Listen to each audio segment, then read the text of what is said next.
It's the Sod Pod, brought to you by Grassland Agro. The Sod Pod.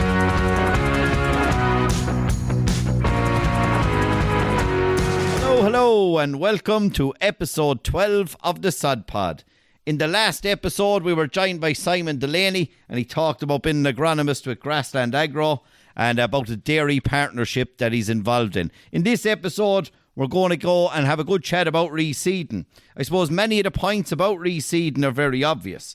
To increase the productivity of the farm, carry more stock per acre, increasing the live weight gain, you get faster regrowth, and increase in silage quality and palatability. But where do you actually start when identifying a field for a reseed, David? Yeah, it's a very good point, James, because I suppose there's a lot of reluctancy this year, probably more so than ever, to reseed, and it's because of input costs, contractor costs, fertiliser. Seed, to be fair, has probably not jumped in cost that much.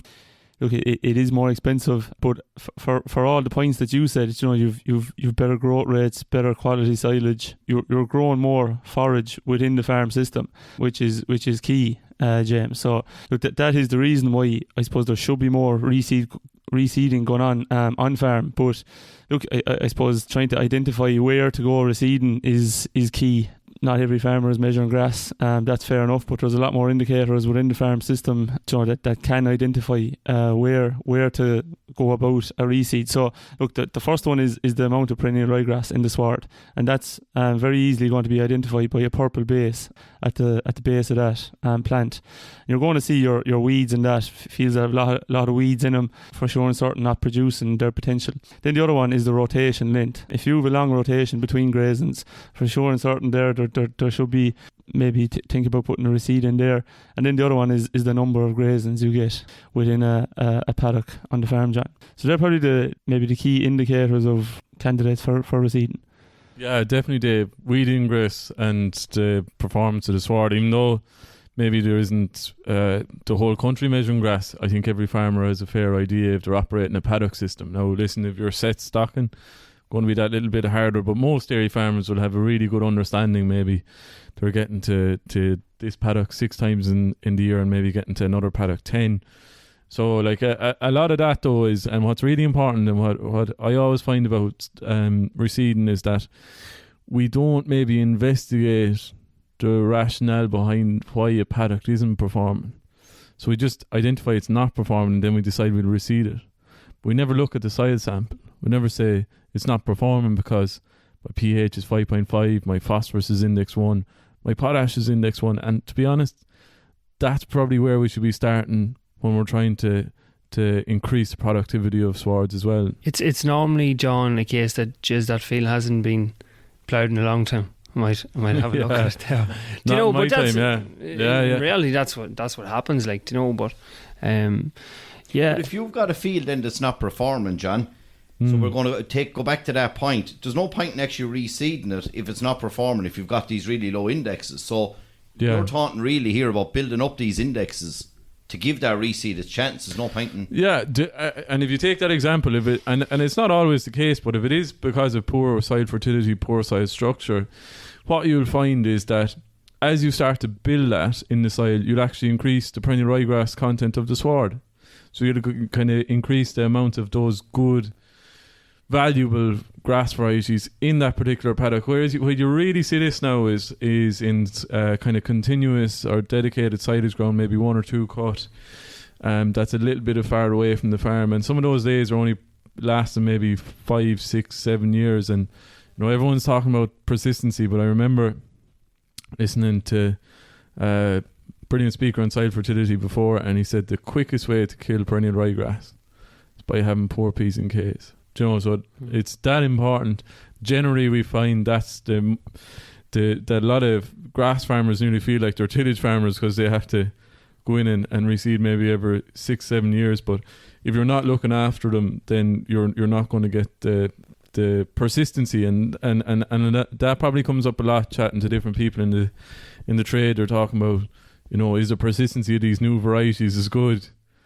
The prime example is you'll always get a situation where a farmer says, I have this paddock beside the parlour that I can't remember when it was ploughed and is still doing the business, but it's probably very high in P&K versus this one at the end of the farm that's cut twice for silage, doesn't get much slurry, doesn't get looked after properly in P's and K's. And I've had to reseed it 3 times since the one beside the parlour has been reseeded. So that's the prime example there of looking after the soil. But it's probably gone on from that, Sean, even on that silage ground, that the soil structure has probably been affected maybe as well. Yeah, I remember whenever I was down in Cork, whenever I done a stint down in the Rebel County, I remember a farmer telling me... You actually have a Cork jersey as well? I do. Very proud of it too. The kids 10 to 11 sizes. Big loose on. Oh, jeez. What? A bit bigger than that. Player fit, is it? But I remember... Small little arms in him too. You still can't fill them up. I remember a comment whenever I was out with a very, very good farmer. And he said that this particular field that we were in, I asked him when was it last reseeded, because it was I was out on that farm a couple of times throughout the year and it was pumping grass every time I was there, and he couldn't remember. He said it was probably 30 or 40 years, but it was still full of perennial ryegrass, but the P indexes was at index 4, and it just goes to show you that you come across farms where soil fertility is very, very poor, whether it's PHPs and Ks, that ground might have been reseeded 6 or 7 years ago, and the farmer says, oh, that needs to be turned again. So it can be down to soil health, it can be down to management, it can be down to grass varieties. I've seen farmers plant seeds that was just unpalatable. That's one of the indicators that farmers would say, if the cows are unhappy grazing a paddock or turn their nose up at it, that's another one. To be fair now, and this is a controversial one, but an awful lot of maybe palatability is down to grassland management too and pre-grazing yield. Yeah. Would you agree? Oh yeah, no, 100% I would agree. Yeah, 100%. But as Sean was like, I know the palatability, but as Sean was saying there, you could have a sward that sward was 30, 40 years old and still perennial ryegrass in it. But I suppose, like when it comes, like when you're running a real tight system and a steady ship, it's fine margins are going to make the difference. And I suppose just on, as you said, varieties there, Sean, varieties are changing the whole time. The genetics of grasses are changing. The PPI is changing every year, and I suppose varieties are I suppose on the top of the table. And John Douglas often refers to it as the Premier League, of the grass varieties. So they're constantly changing, and it's those fine margins, like even a half a ton could be a massive difference on a farm.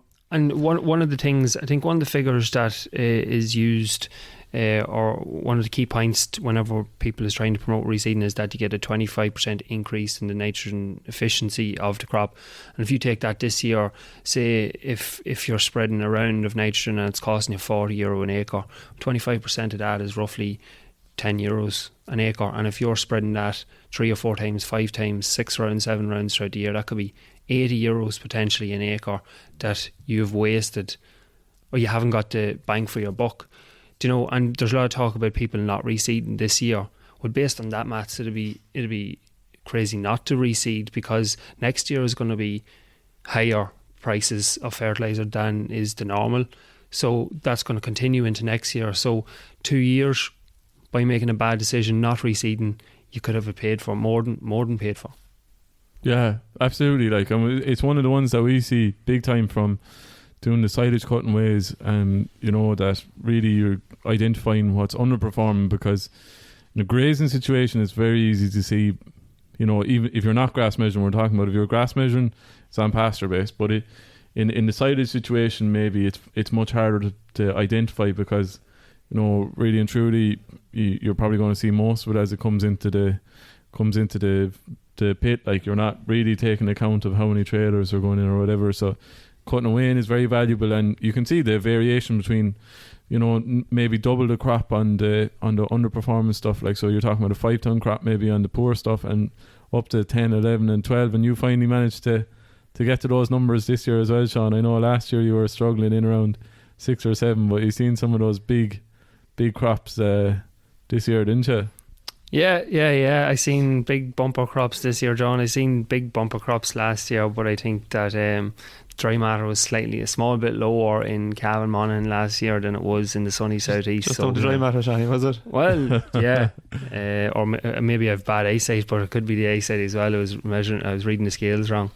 Mixture of both. But I think one of the important things, we were in Johnstown Castle with David Wall there a couple of days ago, and I suppose one of the key points, I suppose whenever David started, the first thing he done was turn the sod, and we just sort of looked into the hole, and we got about 2 hours looking into a hole talking about side like structure. the council by 40 or 50 people looking into the John spent 2 hours feeding a shovel.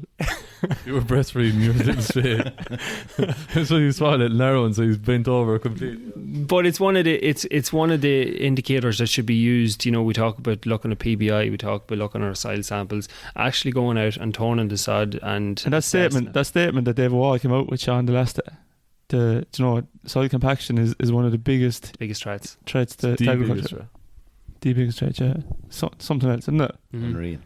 And we know, like we were talking about it on farm, like it's probably the number one topic on farm when we go out is talking about soil compaction and how it's affecting it or how well Claire's doing, David. The better.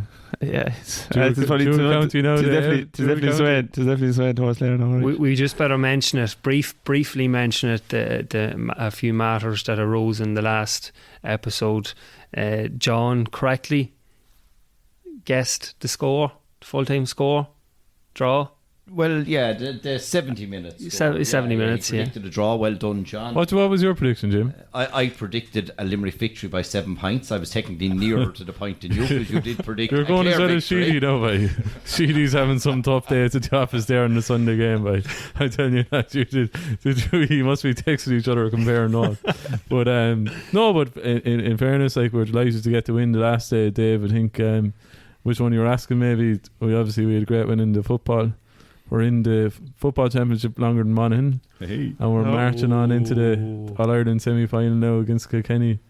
Probably after a poor enough performance, to be fair, in the first half, but really got going then, Dave, and drove on against Wexford. Surely, yeah, sure. The main man himself came into form, and it was hard to play well. It's hard to play well every day, but there's no bother to him. Would you be concerned, lads? Shaky first half, obviously come out of the blocks fierce strong in the second half. But then the 2 extra goals cause you chaos. Not even the second half. I'd say the last quarter probably. Yeah, you know, it was 6 points down with 60 Yeah, minutes. sure. Most teams are getting buried. And Jim, I just wanted to say that Aaron Shannon, he's always good for a goal. He's always good for a score too. Our resident vet, Bernardo the vet, I was in touch with him immediately after the game. Bernard Furlong has resigned from being our consultant vet since the result. Yeah, I got on to him straight away, and I said, not over until it's over. Great to win playing badly. And he came back, he said, we'll never get a better chance to beat you. When is the semi? And he went on to say, anyways, just some other bit, that he was going to support Kilkenny. Big statement from a Wexford man. Kilkenny in the semi-final, like, you know, which obviously is a bit to taunt me, so we can't. That's fair low now. Show clear people in general. Maybe it's just you, John. I'd say it's just myself. Yeah, I say it's myself. But like, jeepers, I thought that for any man to turn his back, and he'd be only across the river as well. Oh, that's all 10 minutes. Yeah. But John started and David started the predictions for the last day. James, I want you to start and set the tone for the day out in Crow Park. What way is it going to go? He's texting Sheedy here now. Believe you can never write off Kilkenny, let's be very honest, no matter what. They've have a tougher, this is in their 7th year since they won their last in 2015. They've come close a few times. We'll never forget 2019. Tip won that one. But I would say, obviously you can't write Kilkenny off, but I'm going for a 4-point win for County Clare. Oh, the better. And I'm a tip man, so that's a big statement. Davey? Yeah, no, I actually would agree with James, but I Kilkenny are not going to make it easy, and I'd say it's going to be a bit of a battle now, like the last day.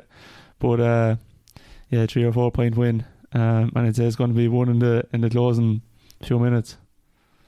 John? Yeah, listen, I think that if Owen Cody gets the kind of space that, you know, Wexford were able to create, we could be in bother, but I think we'll have wised up to that. I think that it was a good to win playing badly, as I said, but that it'll be the real wake-up call, because like they were absolutely heroic in the Munster final, and maybe there was a bit of a hangover, and like my real fear was that obviously having to listen to that shower and Wexford and we have a few in the company as well. I won't go name or give their air codes or anything like that, but God, I would have got some abuse. But I would have been just so disappointed that if we, after the Munster final, to lose, if we had it done and not perform, like, you know, because it would have taken away from what's been an incredible year. But that grit and determination is really a good sign now, I think. And is it a replay if it goes to a draw, or is it extra time? No, everything has to be decided on the day this year. Extra time penalties. Right. Yeah, I wouldn't care how we won it. If we won it with rock, paper, scissors, I'd be delighted. So what margin are you going? You're obviously going for a Clare win. Yeah, of course. Yeah, I'd say Clare by 4 points. Yeah, I think that's an accurate one. I'd say it'll be kind of in the melting pot, and that Kilkenny will be trying to pull out a goal. The leader will get it to level it up, or else we'll go down the other end of the field and Tony will drive one over. And John, myself and yourself from the lower Hogan there, so keep an eye out there on the telly. We're flying out to France. We're flying out to France then the following day. Sunday, the three of us, Jim can't make it because he's caddying at the at the Ryder Cup, but if he wasn't, we'd all be up in Clare jerseys. There'll be two of you. And before we get back to the reseeding, the other side, the draw, the other semi-final. Oh, you give your prediction before you move on to the other game. I'd love to see a draw.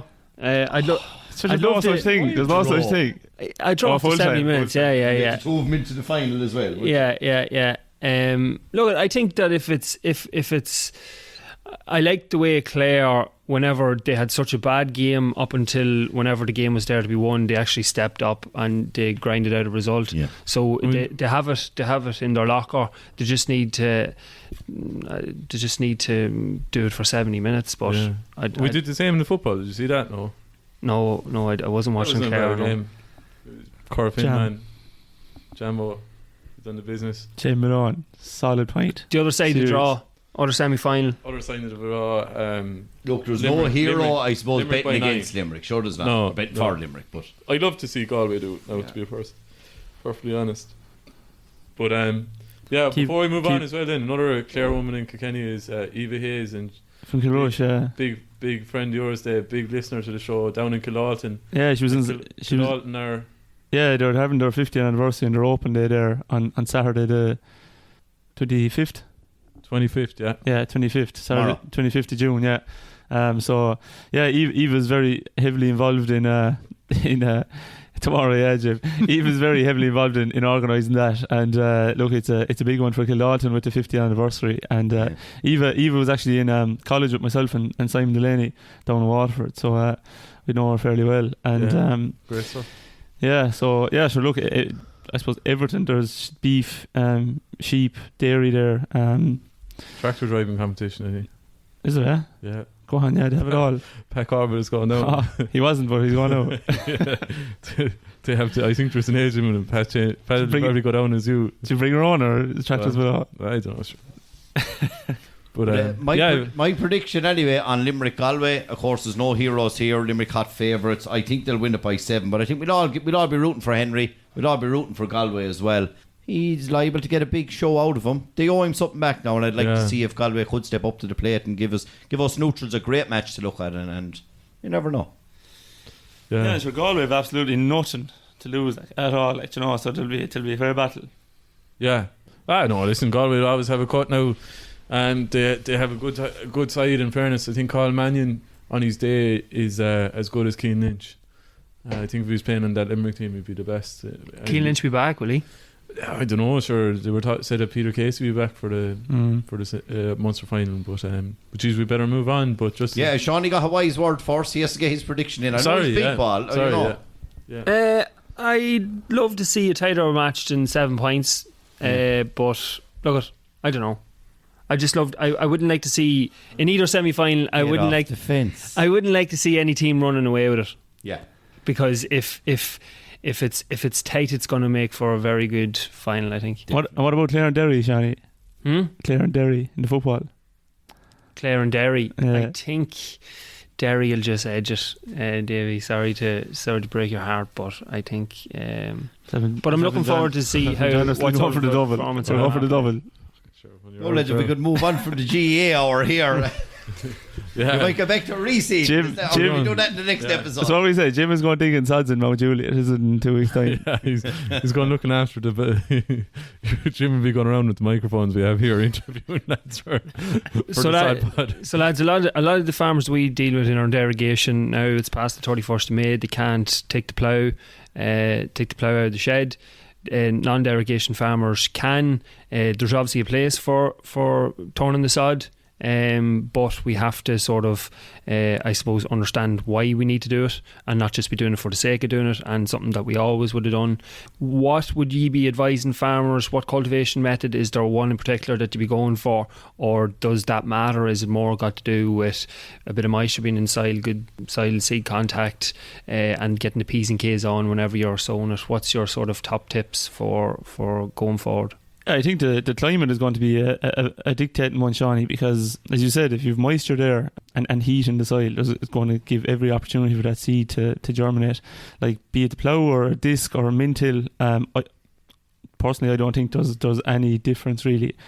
Obviously, that process has to be information driven, and looking at your structure is going to dictate how you go about preparing that seed bed.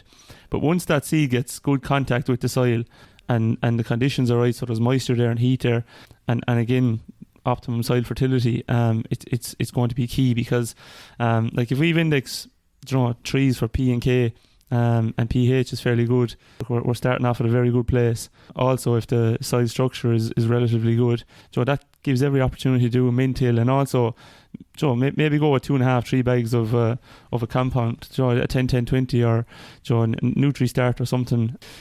Because, look, I suppose that's going to be information driven, that's going to be driven by your soil test result, and you're not going to put out an extra bag of compound, which is going to be a big cost to your reseed, A good tip that you would have given a couple of episodes ago, Dave, was whenever you're buying seed, buy the spray as well. Yeah.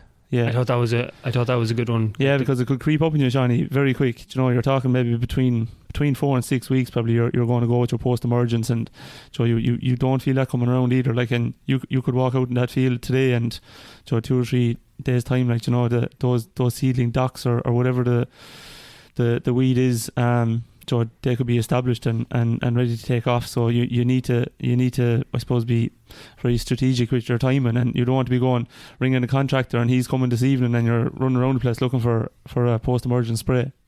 John, nutrient recommendations whenever we're trying to get a new sward up and going? Yeah, phosphorus is the most important, really, to be honest. Phosphorus is key for tillering, root development, germination, providing energy to that seedling plant. So that's absolutely crucial. But as Dave said, like, you're looking at kind of in around 20 or 30 units of phosphorus into the seed bed. That's the most common mistake I see in relation to reseeding. There's not enough phosphorus going out. Mm-hmm. It's a good opportunity to fix your potash as well. Listen, all these nutrients are important. The nitrogen is probably, we don't need to go wild with nitrogen. We need to follow up 30 days after to kick it on. It's probably more important than the nitrogen at the seeding time. That's probably less important because you have a very small plant. It's not going to take up what's equivalent of a round of grazing worth of nitrogen in 30 units if you're going with 10-10-20. Other common ones I see is lads not compacting the soil enough in relation to creating that soil seed contact. You often see maybe the wheelings of the tractor are up much quicker, or takes everything else an awful lot longer to get going. So that is really the only place for that roller in the farm system, is consolidating the seed bed. So making sure that you create that soil seed contact, very, very important. Other ones, like you say, is letting the weeds get too on in front, so you have to make sure that you get in there early, especially with the likes of grass and white clover sward, because the chemicals used in controlling broadleaf weeds that are clover safe don't have the same load, so that's basically the same impact as maybe your pasture tree or whatever is going to have, so it doesn't have the same killing power, so you have to be in earlier and get that done. So one of the standard products that farmers would have used down through the years was 10-10-20. They would have been going maybe 3 bags if it was if your soil fertility was okay. But one of the products that we actually have, NutriStart, a lot of farmers actually get on really well, and probably one of the reasons why is that it has that protected form of nitrogen, so it doesn't really matter what the pH is, it's an available form. And I think one of the points that David Wall said whenever we were in Johnstown Castle was that, you know, the efficiency, the potential lock-up that you're getting from a compound fertiliser if your pH isn't, he said, as low as 10%. Yeah, and the phosphorus, especially having protected phosphorus like is in NutriStart, is hugely beneficial. Another massive mistake I see people making is that they don't apply lime when they're doing the reseeding. So if you're min-tilling, which everyone will be on a derogation farm from now on, you have to use some sort of calcium to neutralise that surface pH and the pH of the trash breaking down. That's a really common one. They say, my pH is fine.